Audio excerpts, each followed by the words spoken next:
Hi అండి, అందరికీ నమస్తే. ఈరోజు చిక్కుడుగాయ కూర చేస్తున్నాను. దాని ప్రాసెస్ ఎలాగో చూద్దాం.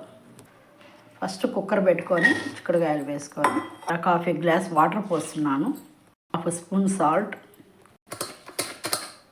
కుక్కర్లో 2 విజిల్స్ పెట్టుకోవాలి. కాఫీ గ్లాస్ నీళ్ళు పోసినా ఇంకా కొంచెం ఉన్నాయి చూడండి. ఒక 2 నిమిషాలు అలాగే స్టవ్ మీద పెట్టేసుకుందాం. వాటర్ అంతా ఇంకిపోతుంది. చిక్కుడుకాయ తాలింపుకి కొంచెం కొబ్బరి, 4 పచ్చిమిరపకాయలు, 1 స్పూన్ నువ్వులు మిక్సీ పట్టుకోవాలి వక్కలు ముక్కలుగా. ప్యాన్ పెట్టుకొని ఒక 2 స్పూన్లు వేసుకొని నూనె తాలింపు గింజలు వేసుకోవాలి. తాలింపు వేగాక చిక్కుడుకాయలు వేసుకున్నాను.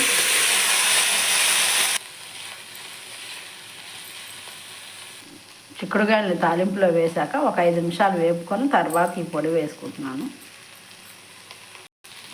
బాగా కలిసేలా కలుపుకోవాలి. స్టవ్ని సిమ్లో పెట్టుకొని ఒక 5 నిమిషాలు అలాగే ఉంచాలి. చిక్కుడుకాయ తాలింపు రెడీ అయిపోయిందండి. కొంచెం కొబ్బరి నువ్వులు అవి వేసాం కదా, చాలా బాగుంది టేస్ట్. అందరూ తప్పకుండా ట్రై చేయండి.